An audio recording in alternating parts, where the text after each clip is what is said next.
Apie jausmų praktiką, kuri padės pastebėti dėsningumus ir įveikti gyvenimiškas negandas. Apie tai pacituosiu vienos išlikimo transformacijos Telegram grupės kuratorės pasidalintame tekste. Cituoju. Dima šią praktiką pateikė kurse Įpročiai, kalbėdamas apie uždarą širdį. Kai mano širdis uždaryta, aš negirdžiu savo aukščiausiojo aš arba savo širdies balso ir visus sprendimus priimu remiantis protu. Mano protas yra ta beždžionėlė, kuri viską daro remiantis gyvūniškais instinktais ir egoizmu.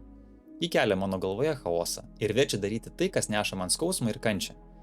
Tekėti ne už to vyro, vesti ne tą moterį, rinktis ne tą profesiją, nematyti savo elgesio priežasčių pasiekmių ryšių, skaudinti kitus, nežinoti kaip išsigydyti, kaip auklėti vaikus, kaip užsidirbti pinigų ir panašiai.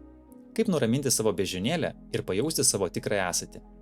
Atlikti jausmų dienoraščio praktiką. Pasiruošimas – jausmų lentelė, geriausias spausdintas variantas, rašiklis, popieriaus lapas arba sąsiuvinis. Veiksmas – prieš akis jausmų lentelė. Klausiu savęs, ką aš jaučiu dabar. Iš viršaus, žemyn, akimis lenku žodis po žodžio, pradedant nuo pirmojo stulpelio ir išrašau tą žodį, kuris užkabino, surezonavo, kuris neleidžia eiti toliau. Išrašiau, vėl žiūriu jausmų lentelę, vėl klausiu, ką aš jaučiu. Ir tęsiu toliau, stulpelis po stulpelio, iš viršaus į apačią.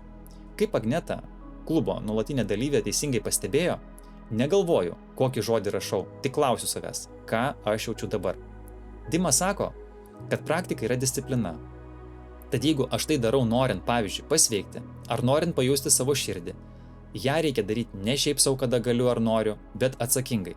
Pavyzdžiui, mėnesį laiko, kas valandą, arba 3 mėnesius, kas 3 valandas.